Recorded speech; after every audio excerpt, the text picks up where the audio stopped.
Well, hello, everybody, and welcome. Welcome to the November 2021 textual study on the Bible and Beyond discussions. I'm your host, Shirley Paulson, and our presenter this evening is Dr. Hal Taussig. There are just a couple of things I want to mention before I turn it over to Hal. We're excited to tell you we have a new course up on Udemy. It's called Healing Violence, the letter of Peter to Philip. Hal and I did that course together, and we're excited to share it with you. Second, I want to mention to you that we encourage and appreciate an ongoing pledge of support via Patreon. We do need your help to keep going. So if you can, please go to patreon.com, Bible and Beyond, to make a monthly pledge that's just right for you. PayPal or checks are also an option if you prefer. Thanks so much. We really appreciate it. And now for tonight's really interesting Bible and Beyond discussion. In this study, we'll be talking about after Jesus, before Christianity. This is part one of a series of 4, and it's a chance to talk in some depth about the new book by this title. It arose from an 8-year study by the Christianity Seminar from the Westar Institute. The topic tonight is on the seminar's 6 new discoveries about those first 200 years. So Hal, go ahead and tell us about it. It's all yours. Thanks so much, Shirley, for hosting us and for you all for being here. Yes, a few more words about these next 4 times together on fourth Monday evenings of the month. We will be looking at this newly released book from Harper One, and this seminar that put it together was researching the question of what went on in the first 200 years of the Common Era, especially what went on in the Jesus peoples that existed during those first 200 years. And we will be in each section over the next 3 months, we will be looking at different aspects of this question. One of the main issues here is that it turns out that the first 200 years of Jesus peoples, it seems that probably there were no Christians. That is, no one was calling themselves, or almost no one was calling themselves a Christian during that time. And so that raises wonderful questions about who these people were. As a member of those who put together this book, I want to say that after we had produced 66 different papers over a period of 8 years, we noticed that we had learned a lot, but we wanted for the reader, and this book is for the public. It's not a highly scholarly book. It has a lot of high scholarship in it, but it's meant for the average person who's basically graduated from high school or more. And what we noticed is we'd like, at least for a beginning, to see of the many new discoveries that happened during about those first 200 years, how would one describe the discoveries that may be most important? And so some of us put together a set of 6 discoveries that were discovered not necessarily by this seminar so much, but this seminar looked back at the last 30 years of the work on these first 200 years and looked at all of the 66 papers. And we noticed that basically the last 30 years were very important sets of scholarship that had discovered a lot new about those first 200 years. And so we gave a shot at saying what might be the ones that are most important. And so I'm going to start this evening by reading basically one paragraph about each of these first 6 discoveries that this seminar has brought before us. And then we'll stop a little bit and have your comments and thoughts about just those first 6 paragraphs. And then we'll try to go through all of the 6 discoveries with some scriptures along beside them in terms of where we get some of the thoughts about these important discoveries. I encourage you to argue with us about whether these really are important discoveries, to argue why one would say that. So as usual on Monday nights, we have mostly a conversation, and we encourage everyone to jump in as we work through this 1 hour of 6 proposed discoveries about the first 200 years. The first discovery: they, meaning the Jesus peoples of that time, resisted the Roman Empire. A wide set of what we call Jesus clubs, movements for the Savior, communities of the anointed, and schools of the Lord successfully resisted the Roman Empire. These people's resistance against Rome often kept violence at bay and gave people courage and an experience of safety.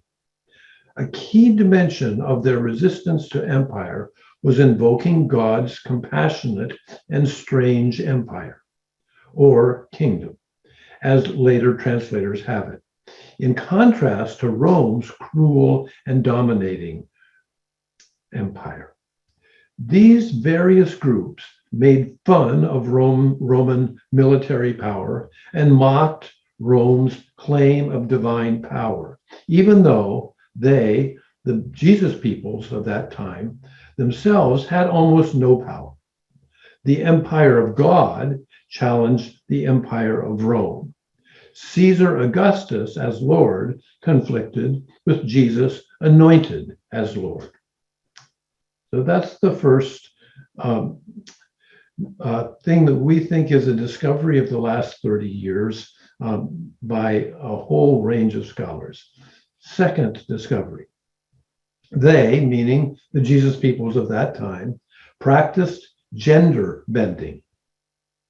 A wide range of Jesus peoples practiced gender bending, that is, gender roles were fluid and flexible. One of their primary identities was that they were neither male nor female, but all were one through different lived experience realities of gender pluralism. Women and a significant number of men rejected both male dominance and female passivity. A wide swath of Jesus groups rejected marriage and traditional families, with the envoy Paul often leading the way. Although some anointed groups and individuals supported male dominance and demanded female obedience to men, many men shifted towards acting more vulnerable and less domineering.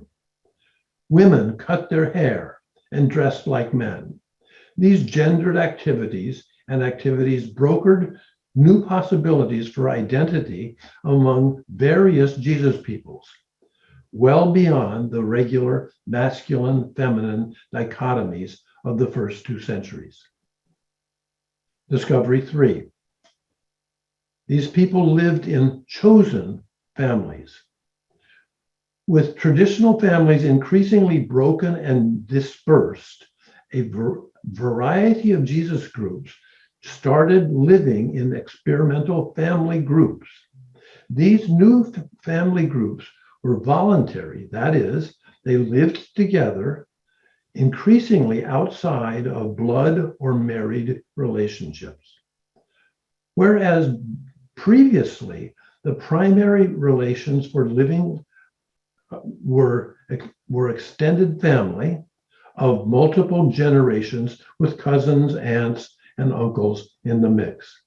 Jesus' people associated daily with each other according to mutual support and affection instead of those patterns. More and more supper clubs became crucial and core associations of daily life. Economic sharing provided ways that members of these groups bonded. In some cases, larger household arrangements came into play for the groups through a donor exhibiting compassion. Although most of these new kinds of families were small, occasionally a wealthy person provided larger space for bigger groups. Discovery number 4. They claimed belonging to Israel. The largest and most common identity of Jesus groups was their allegiance to Israel. Regardless of whether the groups or members came from Israel-based bloodlines, this bond applied whether they lived in geographical Israel or around the Mediterranean basin. Small and large groups understood themselves to be following the God of Israel, read Israel-based holy writings, prayed and meditated according to the various Israel-based forms, bathed ritually according to Israel's traditions, and perhaps most of all, gave allegiance to their Israel-born teacher and leader, Jesus. Since Jesus belonged to Israel by blood and practice, the larger Jesus movements assumed and explicitly practiced Israel's ways.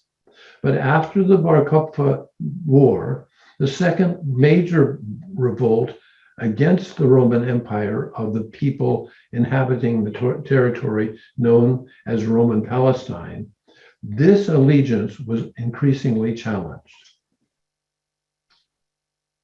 Discovery 5. They had diverse organizational structures.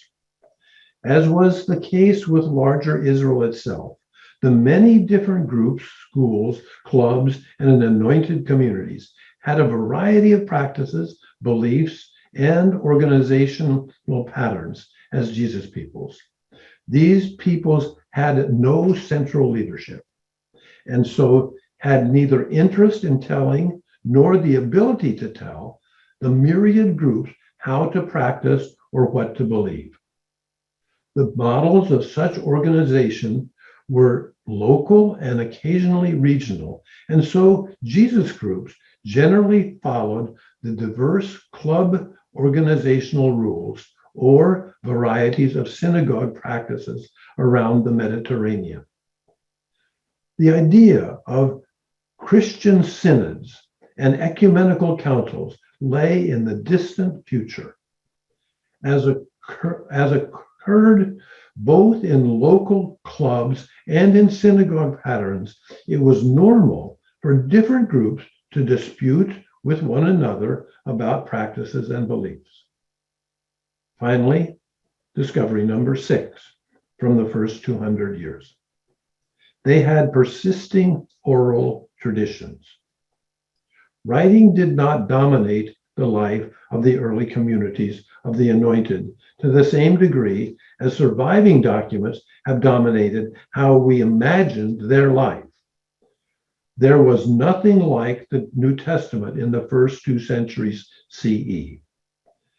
Throughout these centuries, Jesus' peoples celebrated arguing and debating, combined many forms of speaking and writing. Reading, as in all Mediterranean cultures, was done together publicly, especially when the few people who could read would read to a whole group. But often there was no reading at all.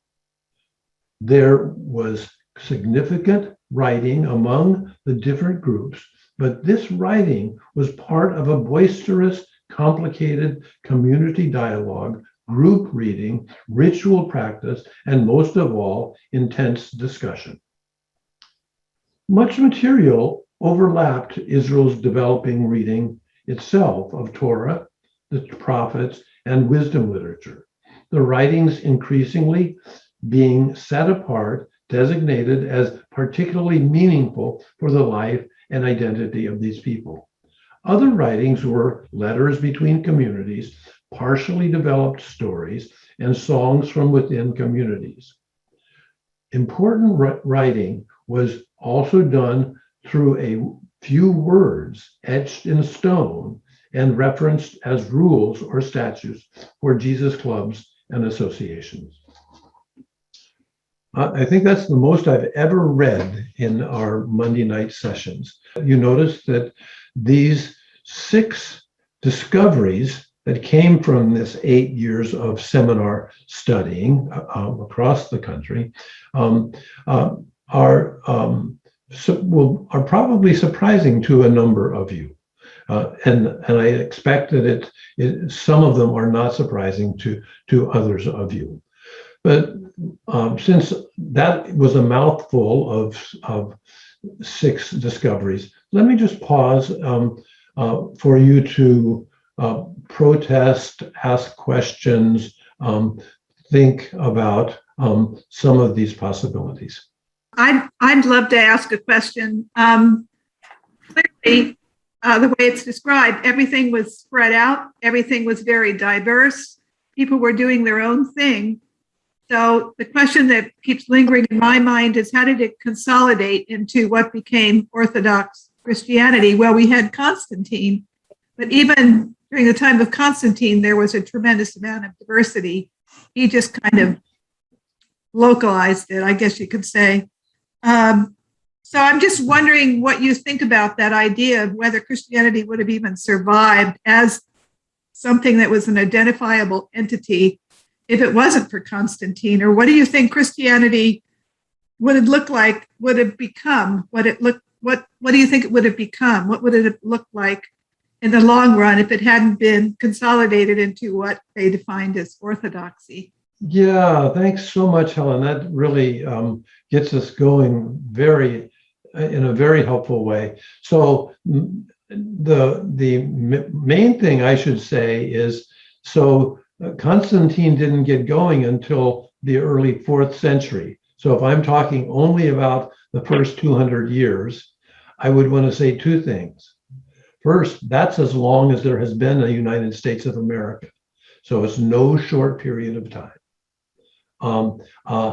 And secondly, you've almost got a little bit more than half as much than before you have Constantine.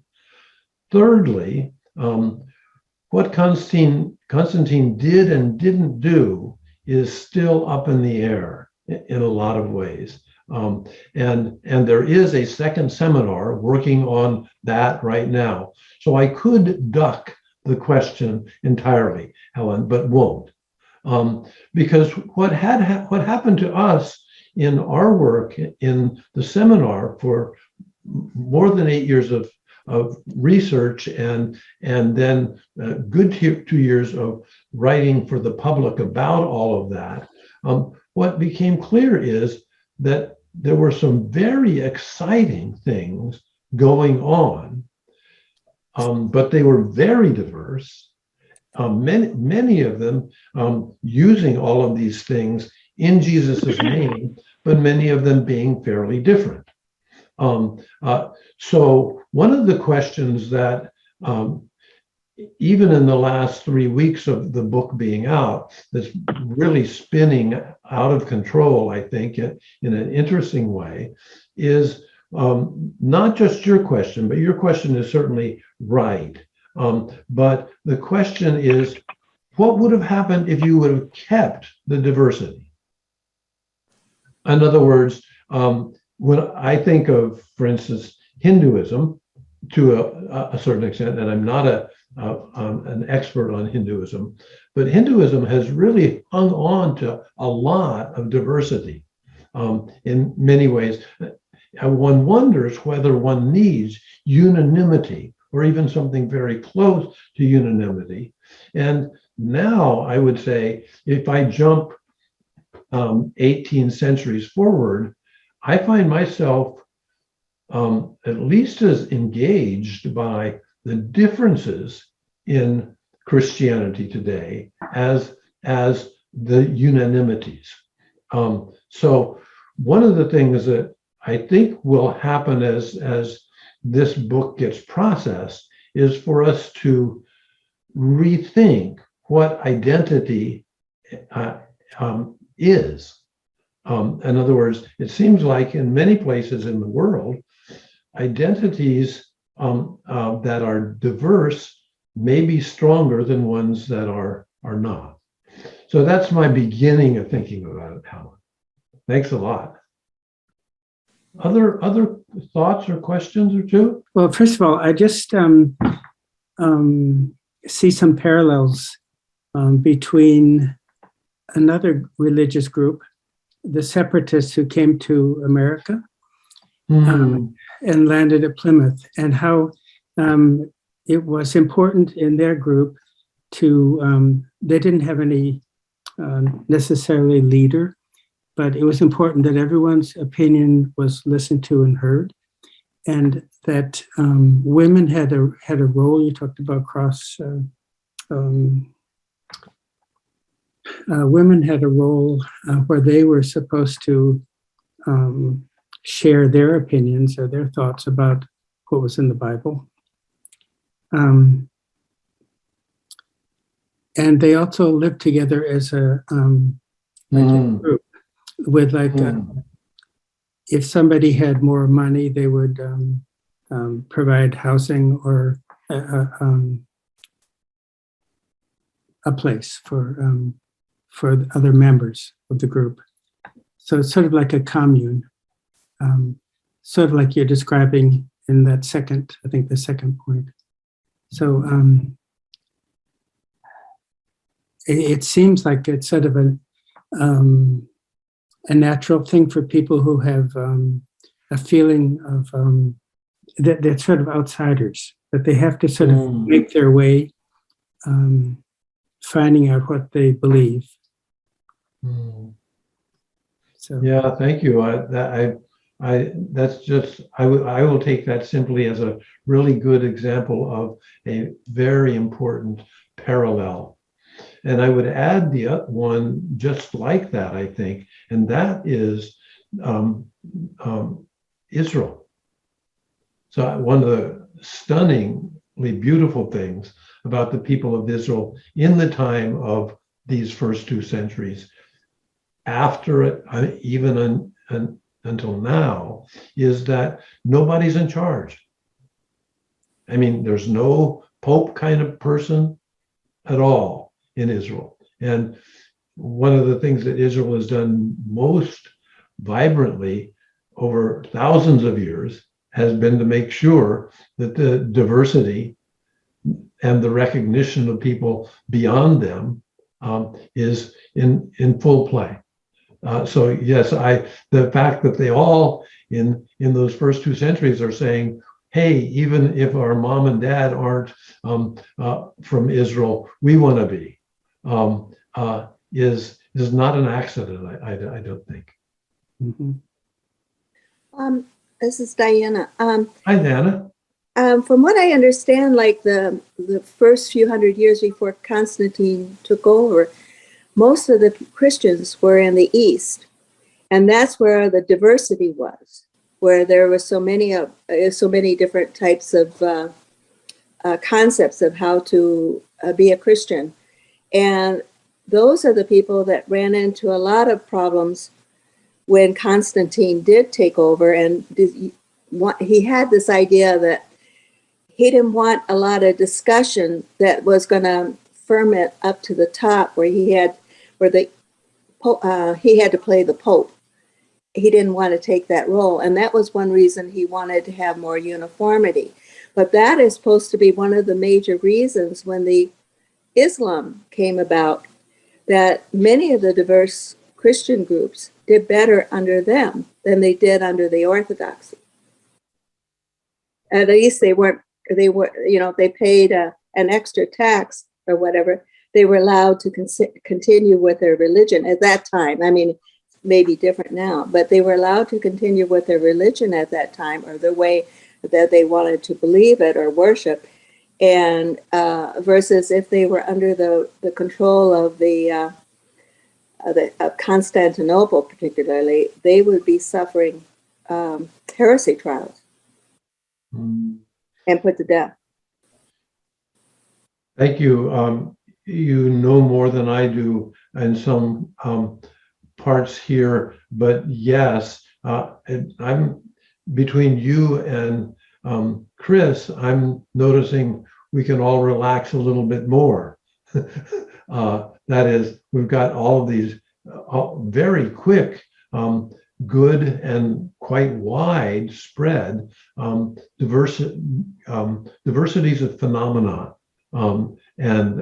Yes, I again think that there's a lot more possibilities in claiming identities when it doesn't have to be on the basis of strong and universal belief.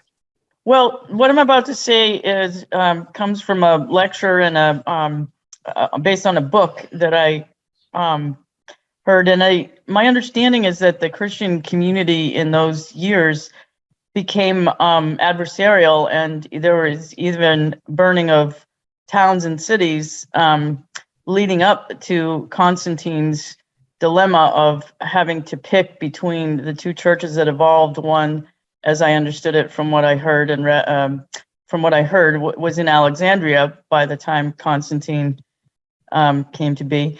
And so all this that you're saying makes good sense with what I heard, but there was, the diversity did lead to violence, according to this book. And then the church in Alexandria was more liberal and more folksy with a lot more women, and the choice that Constantine eventually made harked to the more traditional hierarchical church. But all of that came after what you're talking about, and it almost seems like it started out similar to the United States founding fathers, in their efforts and their rhetoric with each other and their distinctive opinions and so forth. But then it, as did our country, lead to, some warfare. So I'm just happy to be talking about the earliest of this time tonight.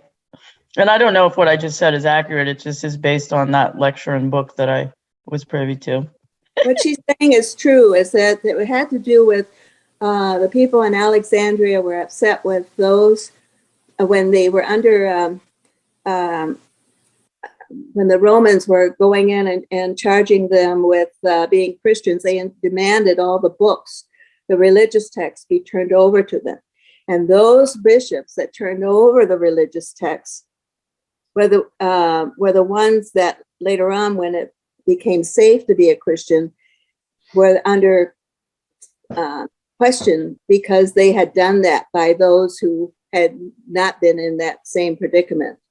Or the Donatists, I think, or something like that is the term. Or yeah, yes, and thank you for that. Again, I think we're getting beyond the second century, but that in the end matters too. The other thing, of course, to say about the Constantinian phenomenon is, as I understand it, and it's not my century, but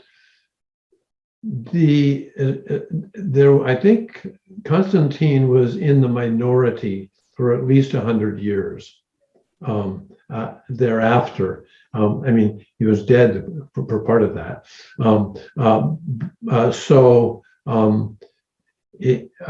This idea that unity in Christianity is a hard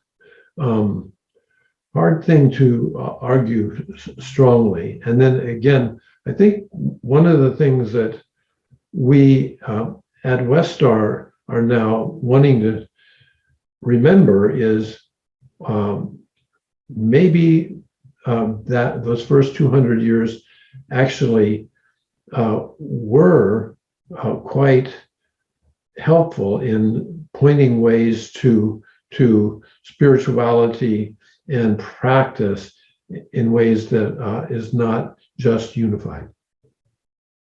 I'm going to ask one more person, and then I'll go on and do a little bit more talking, but I'd love to have someone else. We're getting off to a great start. As you were describing those 6 characteristics of those early groups, I was wondering, I mean, you were describing them as they characterized the groups, but were they characteristics also of the wider culture?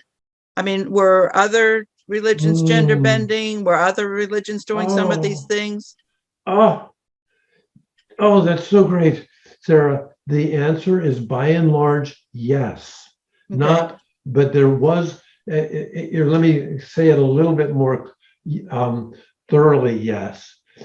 If there was not one culture, although Rome wished that there was, there are all kinds of different cultures. So when I say yes, I do mean to pick up the truth of what you're saying, and that is that there were a lot of people, in addition to the various and not at all together Jesus groups, there were people who were working on the same thing. Yes, so for instance, gender bending was in full plunging ahead in those 2 centuries.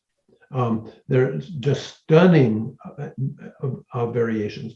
Secondly, there were all kinds of people that were doing nonviolent resistance to Rome. The majority of all groups didn't know how to read and write, so they didn't have many books, and when they weren't paying attention to them.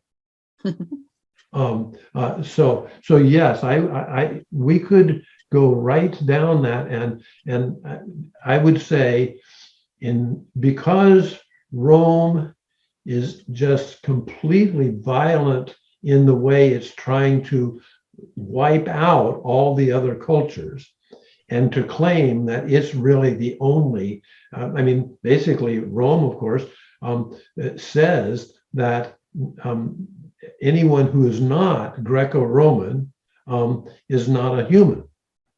But if you dodge that move, what you see is there is a lot of creativity. I mean, there are new religions popping out everywhere,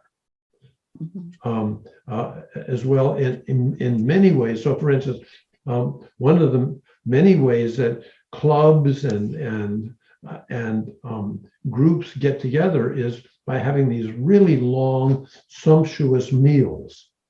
The Jesus people did it, and a lot of others did it as well. So yes, this is not anything about the Christians eventually got it right, or the Jesus people are up a notch. There were a lot of really good things going on in different voices, and often in counter to the Roman violence. Well, okay, so let me talk a little bit about each of these in terms of texts, and I want to take the first discovery, and that's the one about resisting Roman violence, and point to the text in Luke chapter 2, verses 1 to 20. And this is the part of the Gospel of Luke, which is what many people would, in a little bit of exaggeration, would call the Christmas story. So the first 20 verses of chapter 2 in Luke is the story of going to Bethlehem and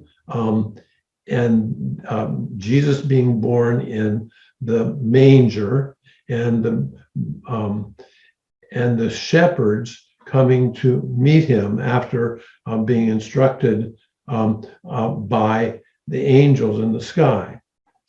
So Luke in general wants to make sure that this is all understood in the context of Roman violence. Indeed, chapter 2 quotes the idea that the emperor wanted everybody to go to have a census at the same time, and this is what's happening with Jesus. The fact of the matter is there is no record at all of that census anywhere. That doesn't matter. That's not a criticism of Luke. That's just saying Luke wants us to understand that this is all in the context of Roman violence. Secondly, what the angels sing to the shepherds in that chapter is more or less a quote from about the emperor and how the emperor is bringing peace to everyone. But that's said and sung really about Jesus. I mean, they transfer what people are saying about the violent emperor who's bringing people together through violence, and they say, no, this is really about Jesus, this little baby. So in other words, there's lots to talk about, and the book talks about it a lot more with many other examples. But here I want to just say that around every corner of all the writings in and outside the eventual New Testament, you have high consciousness of Roman violence trying to destroy other peoples.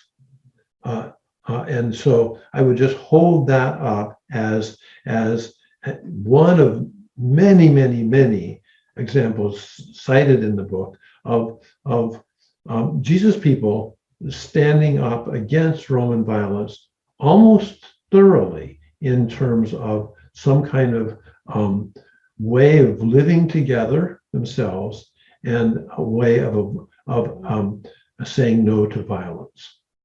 So let me just stop there. We can talk about Luke, or we can talk about Roman violence, or we can talk about the bigger set of groups, of Jesus groups that are doing different things to resist Rome. There was another group at the same time, I believe, called the Mithros. Is that something?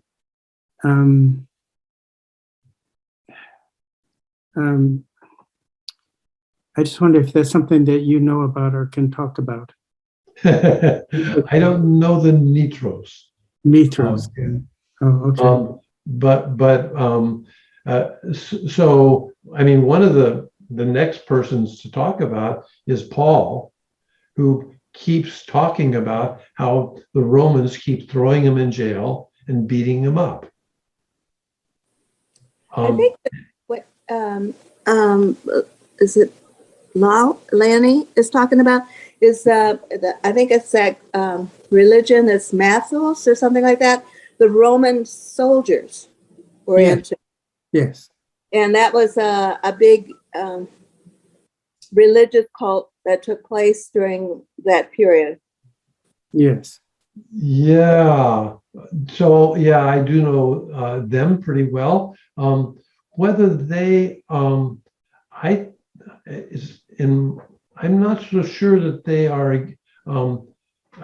are a religious dimension of what it means to be a soldier, a Roman soldier. And they're one of the most popular new religions going on. I think, as far as I can tell, they don't even consider being nonviolent. Oh. In fact, they come together in their meetings and meals to praise their leader, by and large. So yes, they are really a new religious movement, probably the biggest new religious movement. But they were all in with the various emperors. And of course, the emperor, depending on which emperor you're talking about, the emperor thinks that he is a god, Mhm. and that's good. And so do those people as well, by and large.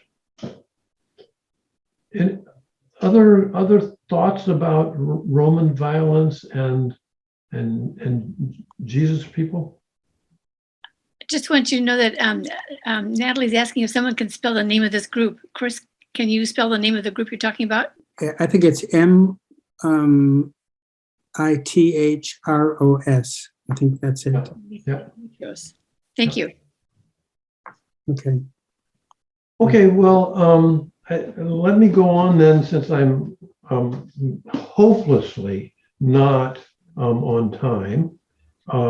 Let's take a look then at gender bending. So this is a really fun and complex, but not very hard thing to say, that a whole bunch of different Jesus groups are very interested in gender bending.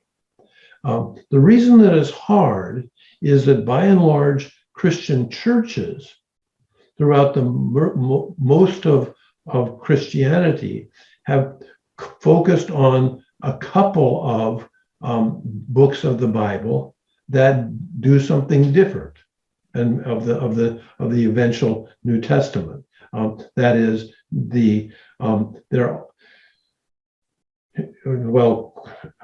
quickly, the emperor claims to be everybody's daddy. That is, he's the father of all real people. And every small household should have the same order as he does. That is, everybody obeys the father. Now, of course, that's not something really new in the Mediterranean at that time.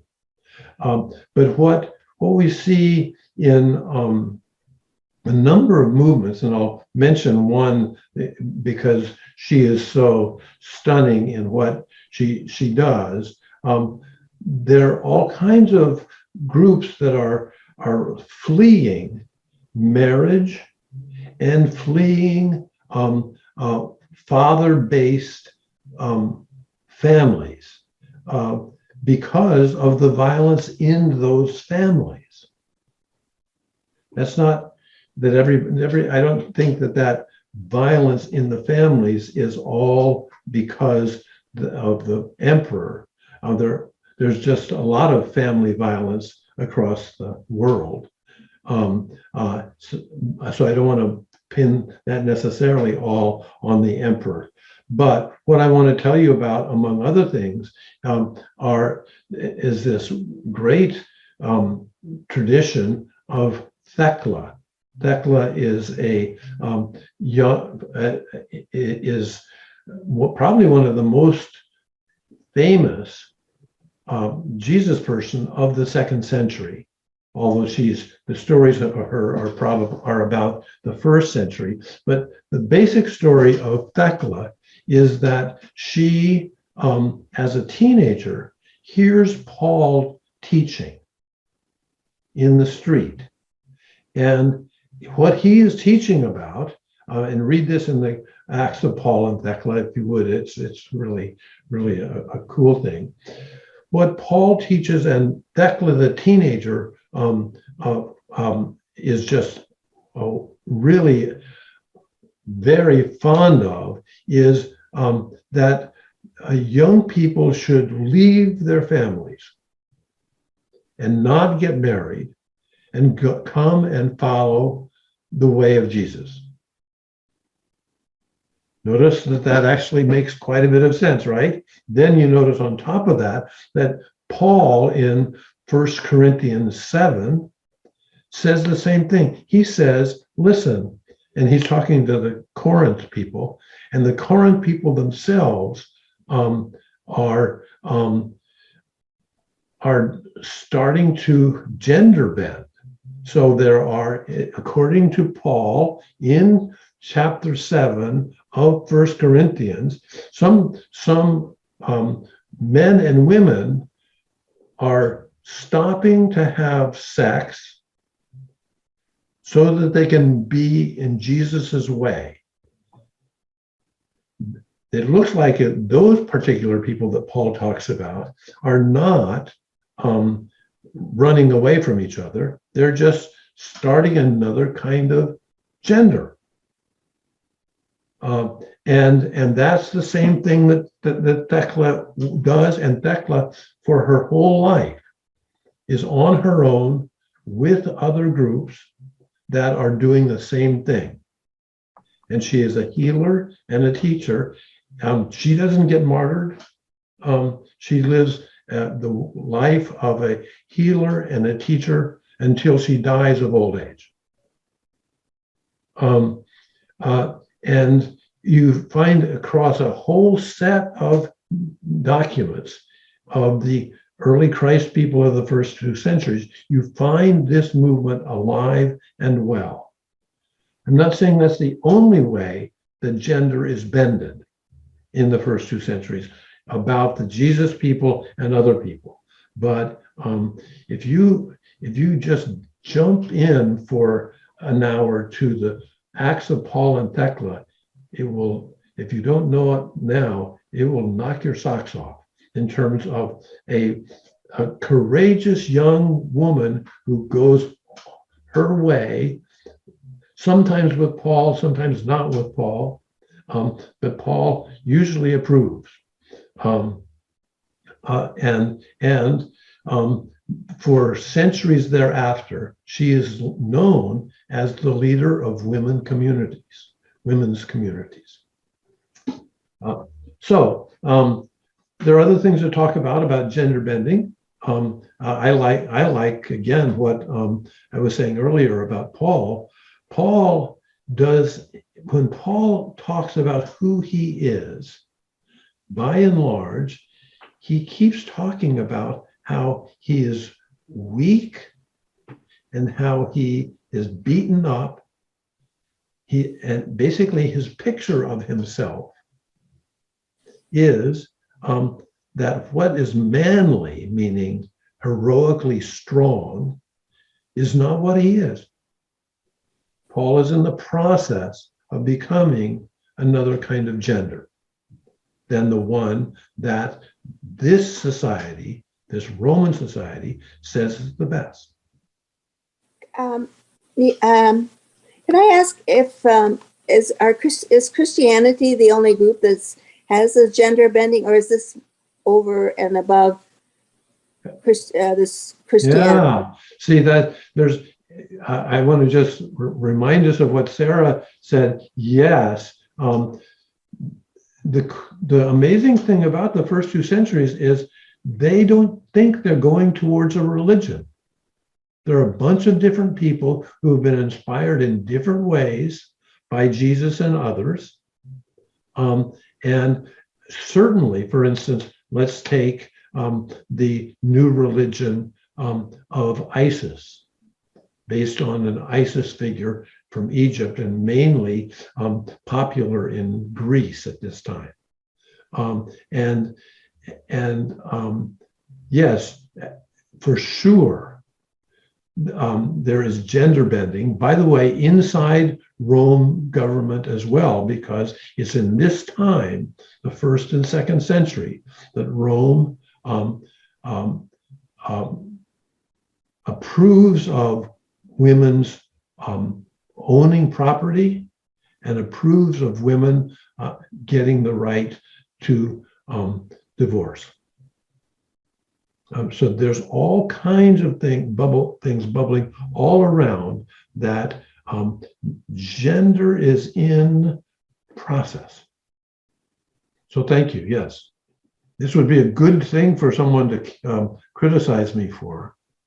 I'm not going to criticize you, but I could see how this would run up against the Roman authorities, because one of their big problems is maintaining the population because of all the plagues, etc. And they need a large population to have a military base, because they have all the, they're beginning to have all these tribes starting to come from the east, that they need more military. But I do know, like, by the end of around the time of Marcus Aurelius, there was this great big huge plague that came through that wiped out about 20% of the population, and they would be wanting women to have babies. Yeah. I mean, that's their job, their number one job, have babies. That's right. It is. It's a great text, isn't it? And the other thing, however, is that when you look carefully at a bunch of the let's have babies crowd, they're not always married in that time. So, I'm sorry. So I've got 5 minutes left. Can I go to, I'm going to just pretend that I'm doing my job by going to the third discovery. And that is belonging to Israel.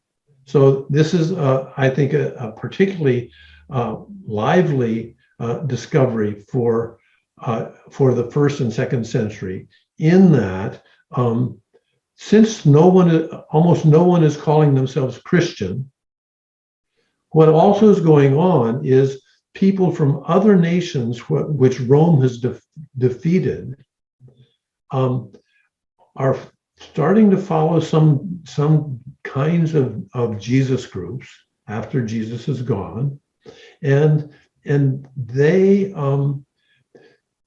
hear in the writings of the Torah that God wants the people of Israel to be generous and welcoming to other nations.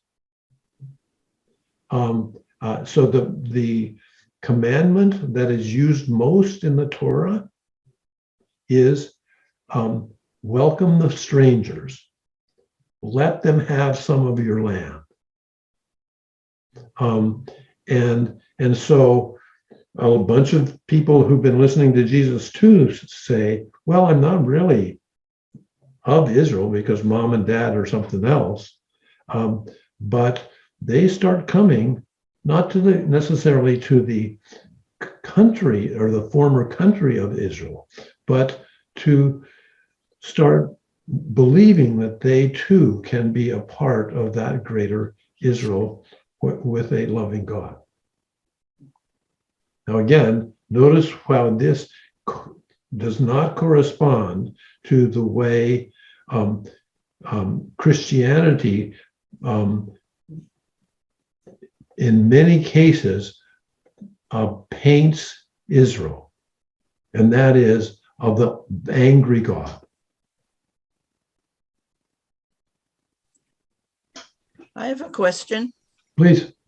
How does this relate to the destruction of Jerusalem in 130? I mean, that's during the first 2 centuries. Were there a lot of people in the dispersed area that still clung to that ideal of Israel and Jerusalem after that? Yes, and thank you, Sarah, because you give me a chance to avoid a misunderstanding.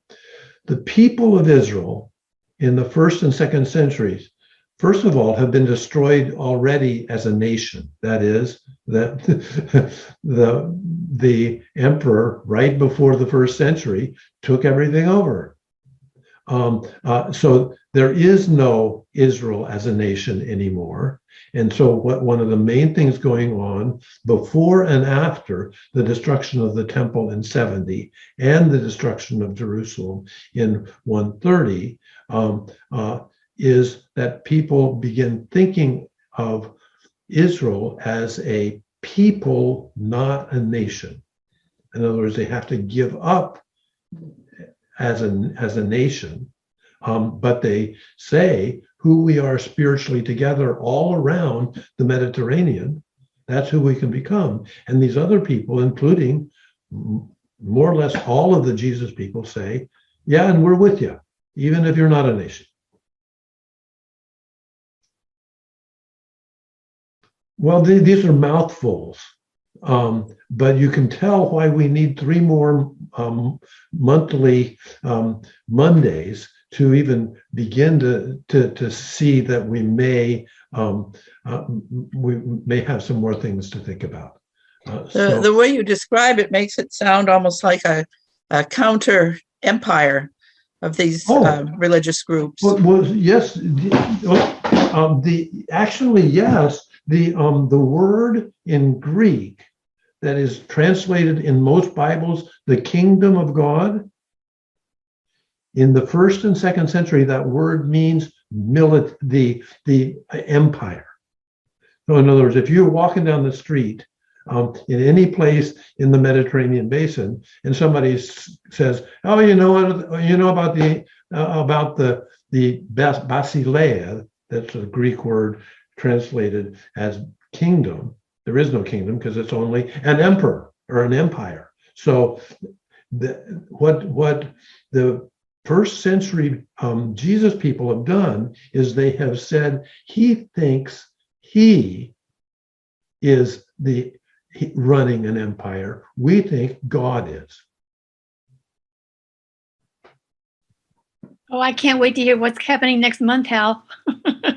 You know, I was thinking of that, Shirley. I do have a thought or two about it, but I was thinking as I was trying to decide about that, and of course, you and I are going to be putting it together in the next couple of days as to what we'll send out. But if anybody is in the process of reading that book and wants to tell me what part of the book we should talk about next, I'm really open to that.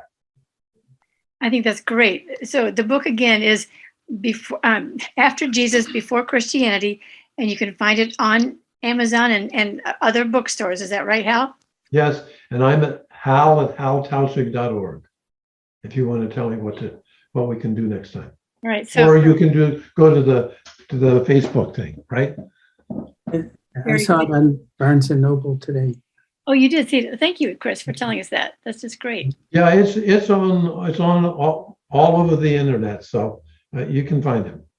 So come back next month and talk about it some more when you read the book, or at least some of it. That's. Or yeah, don't have to. You can wait until the end of the 3rd month if you want to. But thank you so much for coming. All right, so we're going to close up here, and I just want to thank everybody so much for your participation. This was the November 2021 textual study on the Bible and Beyond discussions on After Jesus, Before Christianity, Part 1 of 4, led by Dr. Hal Taussig. Once a month from 8 to 9 p.m. Eastern Time on Monday nights, generally the 4th of the month, we provide a discussion of one of the early Christian texts. Dr. Hal Taussig leads these sessions, sharing a well-framed overview of some particular text or topic, and allowing participants time to ask questions and share their insights.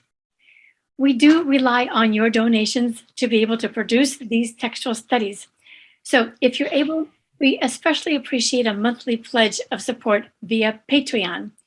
Go to patreon.com/Bible and Beyond to make a pledge that's just right for you. PayPal or a check is also an option if you prefer.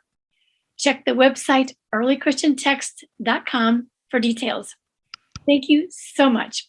And finally, don't forget to check out our new online course, Healing Violence, the Letter of Peter to Philip.